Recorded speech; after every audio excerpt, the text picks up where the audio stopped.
sini. Gue sampai dilabelin di kampung gue itu gue tukang jualan bedak. Gue sogok tuh orang-orang kampung gue. Caranya adalah jadi gue beliin mereka produk-produk makeup gitu. Apalagi dulu kan sering event, sering ada gratis-gratisan kan gitu. Dapat jatah ya. Iya, gue kirimin semua ke kampung. Terus gimana penerimaannya mereka nih? Ya mereka terima. Iya.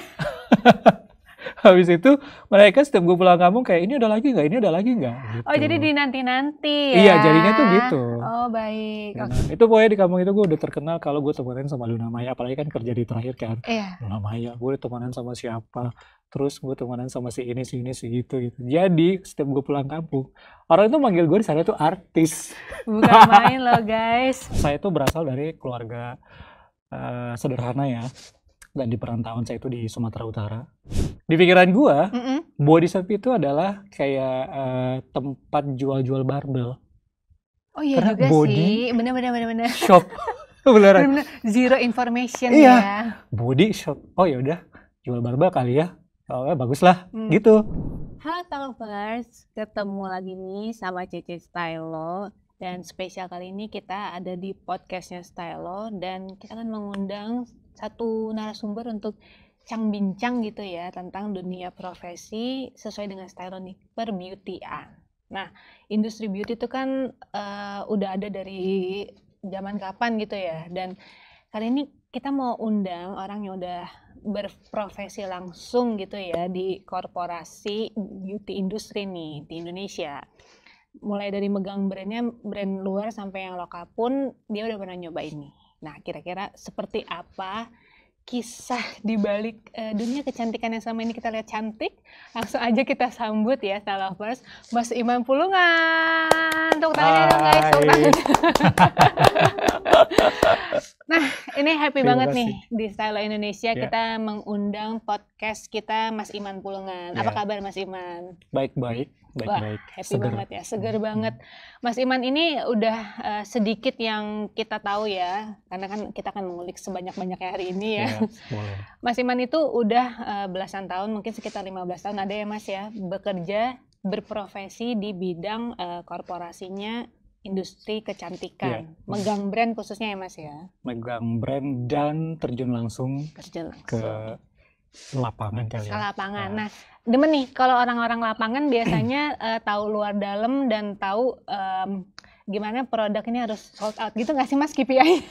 Iya. KPI-nya harus gitu kan. Jadi apa namanya tahu nih di ketemu customer langsung kayak apa gitu. Terus habis itu apa namanya di korporasi di balik layarnya juga Mas Iman juga yang ngeracikin gitu sampai akhirnya apa namanya cocok lah brandnya itu diterima di masyarakat. Nah Mas Iman ngomongin soal pekerjaan di dunia kecantikan nih. Sebelum kita ngerumpi tuntas gitu ya soal beauty industry. Tadi bincang ya, oke. Karena saking banyaknya ya mau dibincang. Dulunya tuh Mas Iman kita mau tahu nih kayak apa sih masa kecilnya mungkin pernah sekolahnya atau lesnya atau aktivitasnya eskulnya mungkin di sekolah itu apa? Apakah mungkin relate nih dengan pekerjaan Mas Iman? Boleh Mas? Sebenarnya ini aku cerita ya. Dunia beauty itu bisa dibilang nggak sengaja. Banting setir. Aku tuh dulu lulusannya waktu SMA, aku lulusan farmasi. Mimpinya dulu pengen jadi dokter. Makanya SMA-nya diambillah farmasi. Kenapa? Mungkin dulu itu kan karena saya tuh berasal dari keluarga sederhana ya. Dan di perantauan saya itu di Sumatera Utara. Di Medan atau di kota mana? Di Tapanuli Selatan, di Padang Sedempuan sana. Yang benar-benar kampung, yang sekeliling itu gunung. Kadang tuh mandinya kita harus ke sungai. Wah, itu masa kecil gue tuh. Seru banget. Karena kalau dokter itu kan sekolahnya mahal ya. Dentiknya. Terus kebetulan bapak sama ibu gue tuh kan petani. Kamu tuh kita petani salak gitu. Jadi udah biasa tuh kalau misalnya mau panen salak, kita tuh harus jalan dulu ke ladang itu sekitar 2 jam naik gunung, bayangin. Yang ada orangutan dan lain-lain di gunung sana gitu. Akhirnya ini gimana nih caranya biar gue tetap kayak relate dengan yang gue pengen sebagai seorang dokter. Tapi orang tua gue mampu gitu. Akhirnya jadi asisten apoteker aja gitu. Berarti itu SMA atau SMA? SMA? SMA. Oh, SMA. Kejuruan kali ya. Oh, kejuruan. Kejuruan kali ya, SMA. Terus dan kebetulan kan sekolahnya di Medan, bukan di kampung. Jadi kampung gue tuh di Sedempuan sana itu, dari Medan itu kalau naik darat, travel itu 12-13 jam. Berarti sudah merantau hitungannya ya? Ya, SMA-nya. SMA-nya. Jadi iya, waktu itu pas merantau pun nggak bisa nyetrika, ini segala macam, sampai dilesin sama ibu sebelum berangkat gitu. Terus akhirnya sekolah di sana sampai ada momen lah waktu itu gue tuh lulus SMA sampai kerja di sebagai asisten apoteker kayak berapa tahun. Terus ada, mungkin kalau aku spill dikit, jadi gue tuh broken home. Waktu SMA itu bapak ibuku pisah, yang akhirnya memaksaku harus pergi dari rumah gitu. Nah, gara-gara itu sebenarnya walaupun udah pernah kerja di sebagai asisten apoteker, ngeracik obat, nimbang dan lain-lain, bahkan SMA juga emang udah belajar yang namanya formulasi-formulasi, kimia-kimia, bahan-bahan itu dan lain-lain gitu. Akhirnya merantau ke Medan, yang penting kerja gitu. Karena aku tuh udah kayak terlalu bosan dan terlalu lama kerja di obat-obatan. Dan ditambah dulu ya, kalau sekarang mungkin lebih enak, kalau dulu kerja di kesehatan itu gajinya tuh nggak seberapa. Dan apalagi sebagai seorang asisten apoteker, kalau apotekernya nggak ada, jadi kapanpun resep masuk, baik itu jam 12 malam, jam 1 pagi, kita tuh harus bangun, harus standby, harus meracik, harus nimbang, harus ini segala macam. Itu capek banget gitu. Sampai akhirnya ke Medan, berangkat, terus modal sendiri itu tuh cuma 300.000 lah. Itu pun duit minjem dari tante. Nah, udah tuh habis itu di sana kerja pernah di department store. Terus nah, mulai tahu beauty itu waktu di department store. Jadi department store itu dulu, belum deh, aku kerja di salah satu fast food ayam gitu. Dan aku situ jadi OB. Nah, OB cuci piring dan lain-lain gitu. Cuma somehow si manajernya langsung bilang, lu tuh nggak cocok kerja di sini gitu. Dan waktu itu gue nggak tahu kenapa gitu. Nggak, pokoknya lu nggak cocok kerja di sini, dia bilang. Gue cari lu kerjaan, dia bilang. Nah, itu baik banget tuh waktu itu. Gue cuman di ayam itu kayak nggak sampai sebulan. Dan abis itu pindah ke department store ini. Nah, department store ini jadi karyawan kontrak, dan waktu itu di bagian informasi, bagian informasi, selamat datang, gini, dan situ belajarnya manual. Nah, tetapi kita tuh ada yang namanya pergantian shift dari kita yang biasa di informasi. Mungkin kalau Caca pernah ke departemen store, yang di depan departemen store itu ada yang kayak pakai selempang, selamat datang gitu. Asyar ya? Nggak tahu lah. Selamat datang di sini, silakan masuk. Nah, itu tuh gue tuh dulu. Iya.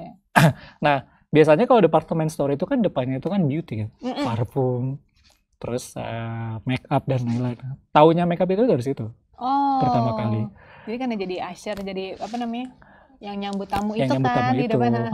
Terus di Medan Fair dulu, di depannya itu ada counter parfum, beauty, dan biasanya di depan apa namanya, kayak sebelum masuk ke departemen store-nya itu biasanya kan kayak ada space buat exhibition kan. Situ sering banget itu yang namanya pameran-pameran.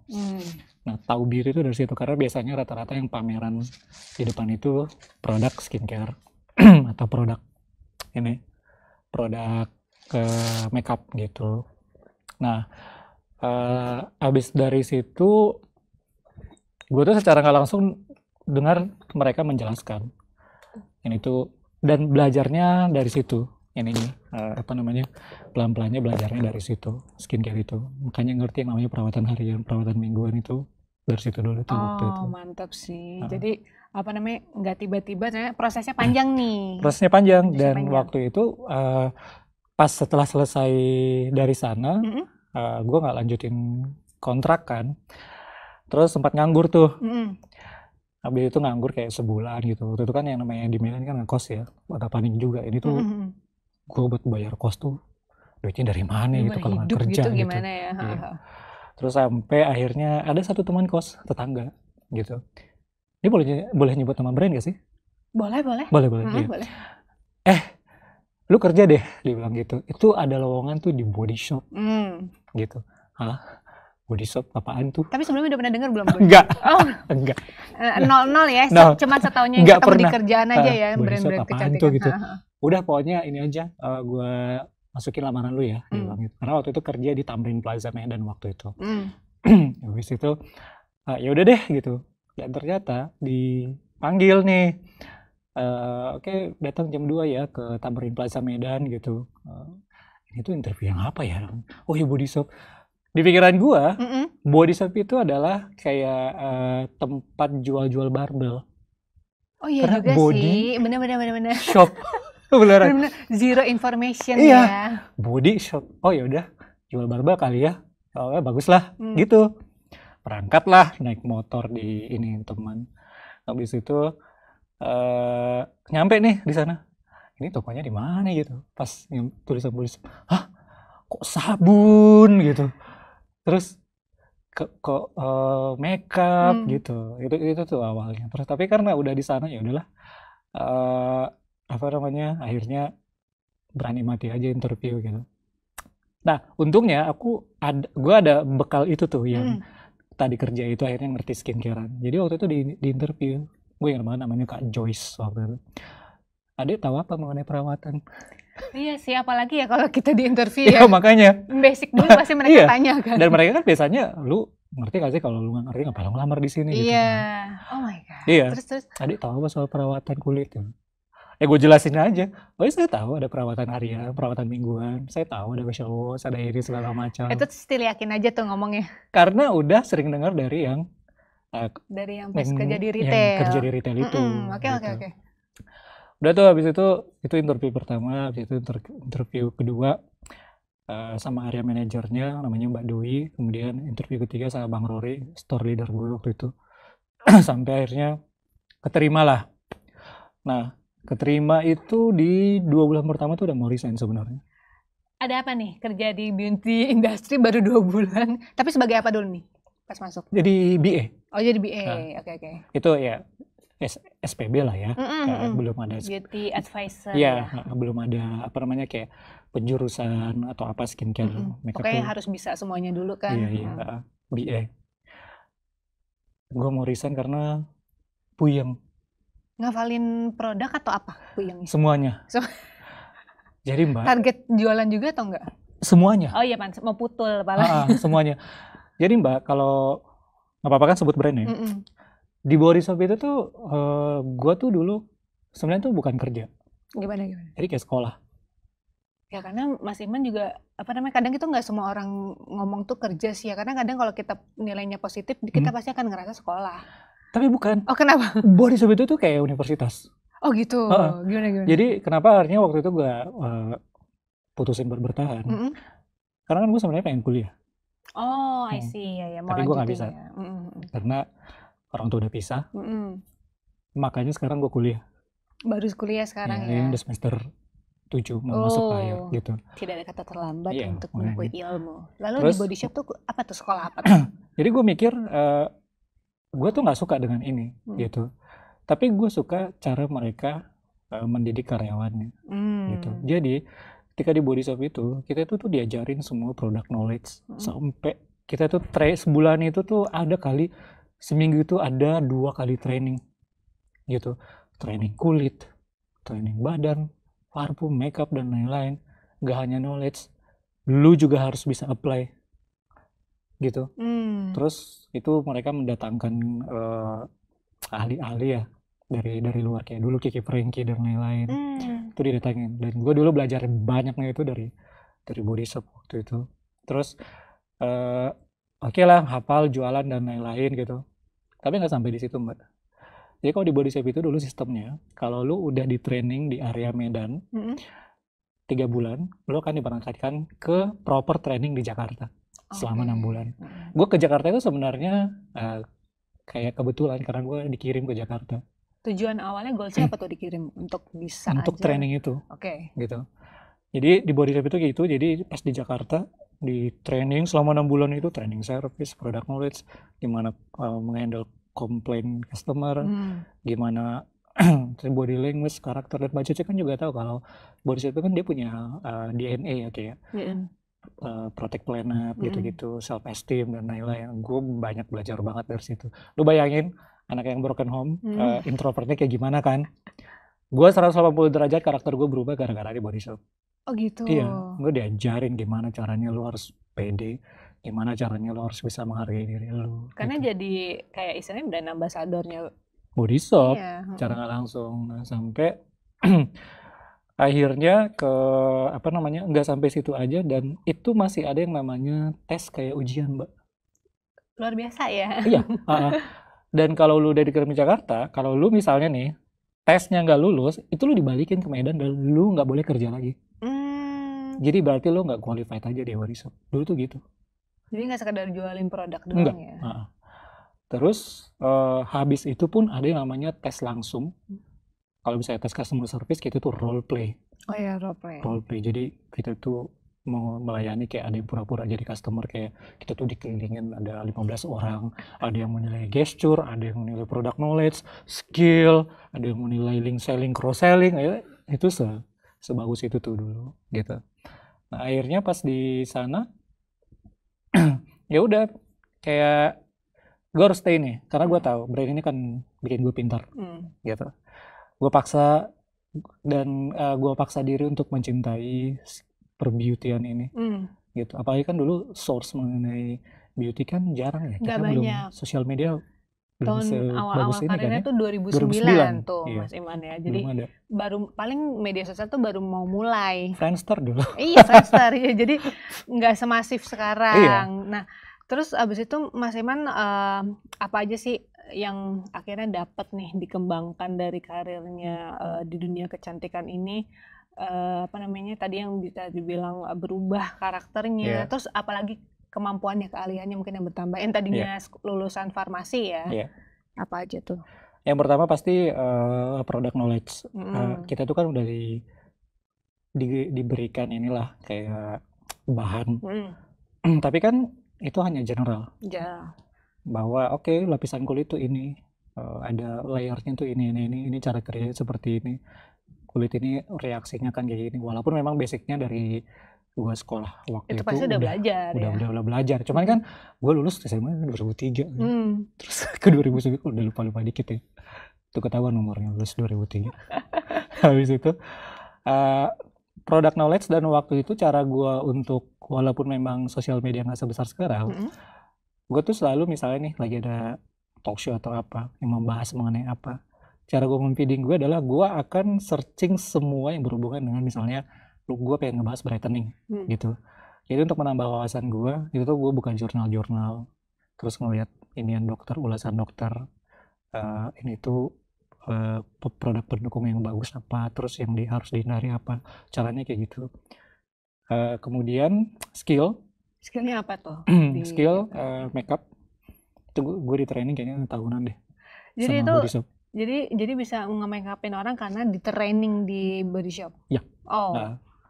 Dulu itu training kita tuh berpasang-pasangan, boleh cewek boleh cowok. Terus kita harus makeupin dia gitu. Tapi emang udah di training semua itu di awal, kita diajarin color theory, facial shapes gitu-gitu. Ini tuh bagusnya itu contouringnya tuh kayak gimana, itu tuh diajarin banget dulu, dari yang basic, advance, sampai dengan benar-benar yang kayak makeup karakter, glam dan lain-lain gitu. Benar sih, kayak sekolah sih itu kayak anak-anak sekolah kecantikan sekarang kan tuh sekolah makeup kayak gitu sih. Dan kita digaji. Iya, dan digaji. Kita digaji gitu. KPI-nya pokoknya harus bisa jadi orang gitu. Di makeupin gitu ya. Tapi ada cerita yang lucu tau. Gimana? Gue pertama kali makeup. Kalau misalnya kita masih praktek ya udahlah ya. Iya, praktek. Karena sama-sama praktek juga kan. Jadi misalnya nih gue sama cowok, gue makeupin dia. Nanti dibalik dia makeupin gue. Kayak kalau salah kan kita cuma ketawa-ketawa aja gitu. Dulu pertama kali gue terjun langsung makeupin orang itu adalah karena gue dulu pertama kali di Jakarta di body shop, gue ditempatin di Pluit Mega Mall dulu. Yang sekarang Pluit Village. Oh, Pluit Village Mall ya. Sekarang. Di sana kan banyak customernya itu ibu-ibu. Nah, karena waktu itu tempat gue kerja itu bukan kelas prioritas, jadi itu staffnya paling satu shift itu cuma 3. Oke, gitu. Jadi ada supervisor, ada 2 BA. Nah, gue itu waktu itu. Nah, ada nih customer nih datang. gue coba berdua.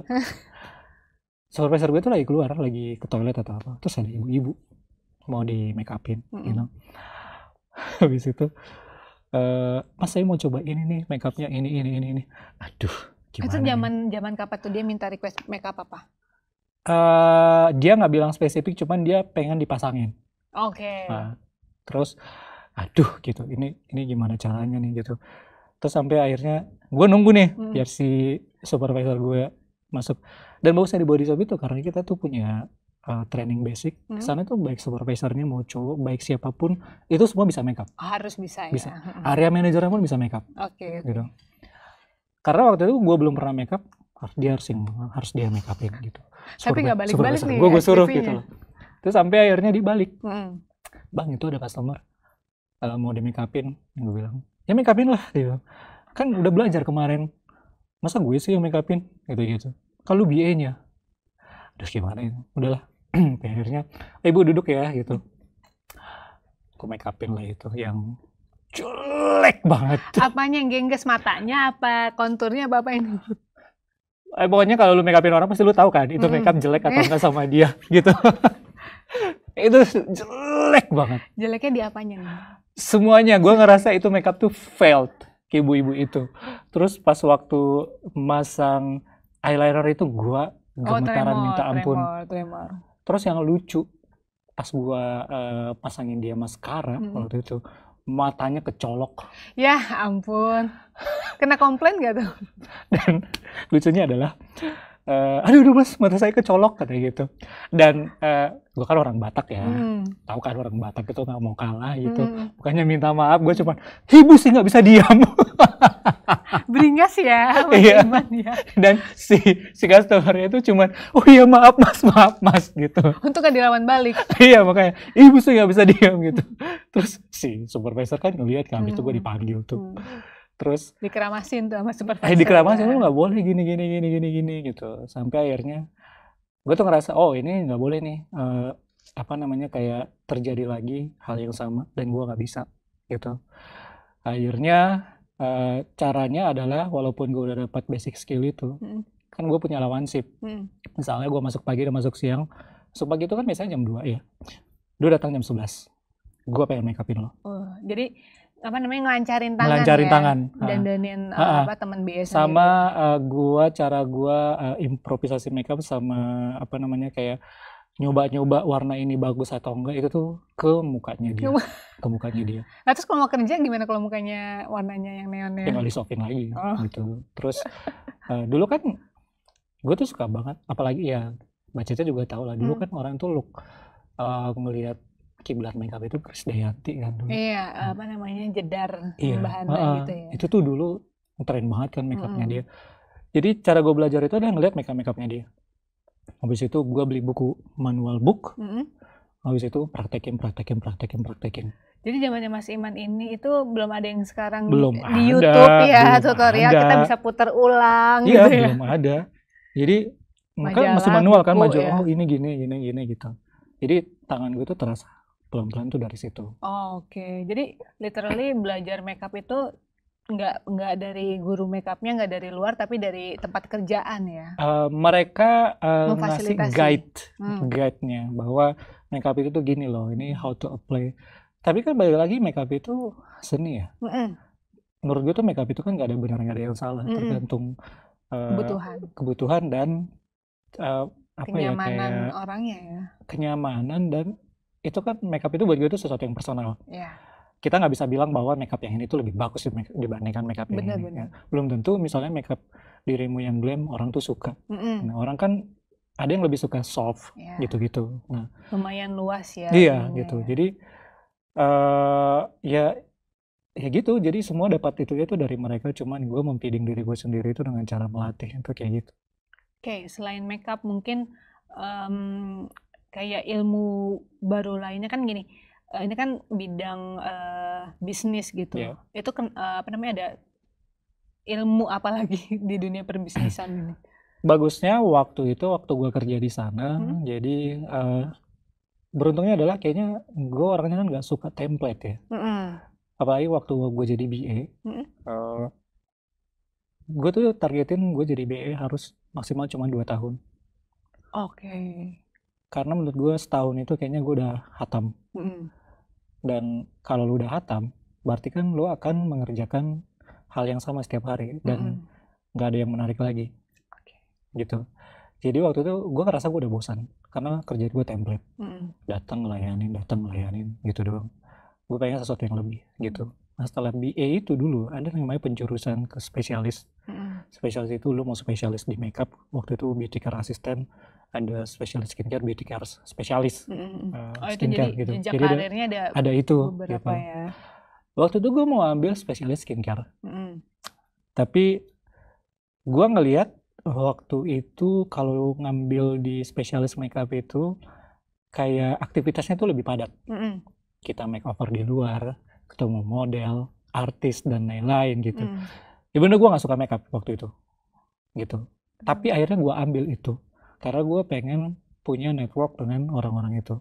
Berarti setelah BA back office atau gimana nih? Belum ke office waktu itu. Sampai akhirnya itu spesialis penjurusan dan lain-lain di training lagi. Nggak hanya soal skill, tapi soal yang namanya personal branding. Personal branding. Mereka mendatangkan yang namanya ahli juga, terus pembicara-pembicara yang terkenal waktu itu udah sering training sama mereka. Jadi attitude, cara gue represent diri gue, karena kan pas kita kerja kita sebagai salah satu brand ambassadornya brand kan gitu. Terus handling customer dan lain-lain. Karena waktu itu, kenapa waktu gue dapat itu, jadi waktu di spesialis itu gue tuh kayak bisa dibilang kayak spokespersonnya mereka lah untuk makeup waktu itu. Makanya gue terlibat di Jakarta Fashion Week 5 tahun gitu. Jadi prepare kesananya itu udah banyak sebenarnya training-trainingnya. Terus sampai akhirnya apalagi nih setelah ini gitu, makeup udah bisa, nanganin artis udah banyak, sebut saja namanya siapa gitu, udah pernah model apalagi gitu, Jakarta Fashion Week 5 tahun. Jadi kalau orang mau kerja sama tuh lewat Mas Iman gitu kalau untuk apa namanya? Oh enggak, jadi apa tuh? Gue itu kayak brand ambassadornya for the brand gitu. Jadi gue yang membicarakan produknya, gue yang membicarakan ininya segala macam gitu. Terus sampai akhirnya itu kan semua udah lewat tuh, kayak udah sukses lah karir dan lain-lain gitu. Ini apa? Jabatannya apa tuh waktu itu? Masih spesialis coach. Spesialis coach. Kayak, oh iya, I see. Jadi ya misalnya kayak ada event terus ini internalnya brand untuk ngomongin makeup gitu. Oke. Gitu. Sampai itu kayaknya udah kelar semua nih, apalagi nih gitu. Gue ngobrol sama area manager gue. Bu, gitu. Yang gue tuh udah nggak bisa di posisi ini. Gue bilang, gue udah bosan. Tapi gue nggak mau resign, gitu. Karena gue suka kerja di sini. Tapi gue udah bosan. Lu kasih gue apa kek? Gitu. Nah akhirnya waktu itu dia ngereferensiin gue untuk ke office. Karena waktu itu buka lowongan. Jadi brand spesialis waktu itu. Itu tugasnya ngapain tuh kalau brand spesialis? Nah di brand itu ya bikin campaign, marketing activity dan lain-lain. Udah lebih semakin menjorok ke bisnis ya. Bisnis. Terus pas sampai di sana, gue juga masih nol, nggak tahu apa-apa. Walaupun gue misalnya punya manajer kan. Manajer kan hanya membantu untuk menggait kerjaan. Basic skillnya kan lu dapat dari mana, nggak ada gitu. Tapi balik lagi, gue berusaha kayak misalnya makeup. Kenapa gue akhirnya bisa makeup? Gue berusaha mencintai makeup. Gitu. Akhirnya gue cinta makeup. Perbeautyan gue akhirnya numbuh kecintaan gue di situ. Nah ini pun sama. Waktu di kantor, gue harus cinta pekerjaan ini. Gitu. Di tahun pertama emang struggling, cuman ya udahlah itu kan hanya proses adaptasi dan lain-lain gitu. Ini proses pembelajaran gitu. Sampai akhirnya untungnya ya kerja di situ tuh, misalnya kita punya aspirasi atau apa, brand gue kerja waktu itu tuh masih kayak cukup open minded gitu. Oh ya udah, lu ikut pelatihan ini, lu ini gitu. Jadi mereka tuh bikin lagi tuh kayak kurikulum buat gue. Karena gini, karena Mas Iman itu kan berangkatnya, ini kan bisnis tuh kan biasanya kalau orang open recruitment Iya. itu biasanya syaratnya lulusan apa, Ini, backgroundnya iya, kan biasanya iya. kan, tapi dikasih kesempatan nih Mas Iya. Iman. Dulu bagusnya di sana adalah Mm-mm. sebelum dia membuka untuk keluar, Mm-mm. dia saring dulu tuh ke internal. Yang Ada nggak yang lulus kualifikasi? potensi-potensi Ya, ya, gitu. wih Itu mantap. bagusnya tuh dulu. Ah. Udah akhirnya di training ini, di training itu, pokoknya leadership, Mm-mm. terus produk yang lebih pakem lagi gitu. Kayaknya kalau gue bongkar lemari gue itu sertifikatnya tuh udah banyak banget. Karena kan setiap kita training tuh ada sertifikat. Oh iya. Bahwa sudah lulus ini, sama siapa sih ini gitu. Terus produk sampai akhirnya karena waktu itu juga gue kayak masih hybrid, walaupun kerja di kantor tapi masih kayak ngomongin soal produk juga keluar sana gitu. Karena gue juga di feeding lagi mengenai product knowledge, formulasi dan lain-lain yang lebih detail. Dan dulu di Body Shop itu ada yang namanya dia Retail Academy namanya. Jadi pelatihan-pelatihannya semua itu dapatnya di sana. Jadi kalau misalnya in total sekarang yang gue dapat itu mungkin pelatihan mengenai skincare, pelatihan mengenai marketing, pelatihan mengenai leadership dan lain. Ya udah semua lah gitu. Wow. Nah, itu udah pas sampai di brand manager itu berarti udah di titik di tahun keberapa? Belum, itu masih brand spesialis. Brand spesialis itu di tahun berapa tuh? 2000 berapa ya? 16-an kali ya? Oke, udah mungkin udah 7-8 tahun ya, 7 tahunan. Iya, gitu lah. Nah, 2015 lah. Iya. Gue ingat terakhir kali gue itu 2014. Gue ingat banget. Untuk jadi ikut di Jakarta Fashion Week. Habis itu gue kayak ini kayaknya udah off. Apalagi akhirnya gue lanjut ke kantor. I see. Nah, Mas Iman, ini perjalanan mengawali karir di bidang industri ini kan yang kita tahu ya, itu isinya ke customernya aja yang beli kan cewek semua ya, kebanyakan kan. Cewek semua beririsan dengan perempuan, dan mungkin di kantor tuh presentasinya banyak cewek juga nggak, atau balance atau gimana kalau back office-nya atau ininya? Tergantung sih, untuk departemen tertentu lebih banyak cowok gitu. Cuman yang berkaitan dengan marketing biasanya itu kebanyakan yang cewek. Tapi memang in general, misalnya di kantor itu dari 100% ya ceweknya 70%, pasti 80%. Tetap ya, jadi karena memang di bidangnya industri itu kan cewek-cewek. Nah, Mas Iman tuh awal-awalnya gitu ya, kayak tahu nggak, atau mungkin seiring berjalannya waktu gitu, ternyata konsekuensinya cowok kerja di bidang kecantikan tuh seperti apa. Terus abis itu kan Mas Iman juga orang yang di front row gitu, jadi BA, jadi spokesperson-nya, dan itu kira-kira gimana Mas yang dihadapi gitu? Sebenarnya ya, pertama kali dulu gue jadi BA, itu tuh banyak dapat cibiran. Lagi kan gue dari kampung ya, yang masih saklek, cowok itu harus kerjanya ini, gitu kan. Tiba-tiba satu kampung gue kenal kalau gue kerja di kecantikan gitu.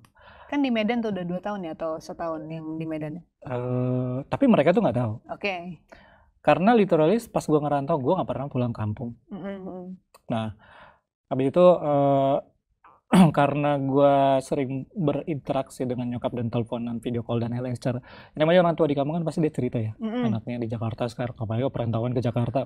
Itu pride gak sih ke Jakarta? Iya, walaupun kita di sini jungkir balik belum tentu kaya raya, tetap tapi aja. Tapi kan keluarga bangga gitu ya. Iya, ke Jakarta gitu. Terus dia kerjanya apa di sini.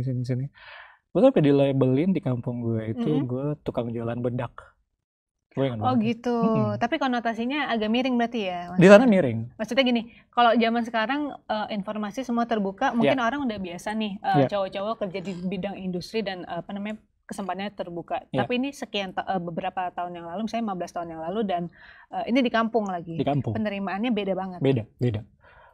Apalagi kan di kampung gue itu datang dari daerah yang religius banget gitu. I see. Sesuatu yang kayak misalnya berhubungan kayak gitu-gitu tuh kayak di gitu sih. Jadi tukang jualan bedak gini. Terus karena nyokap cerita waktu itu,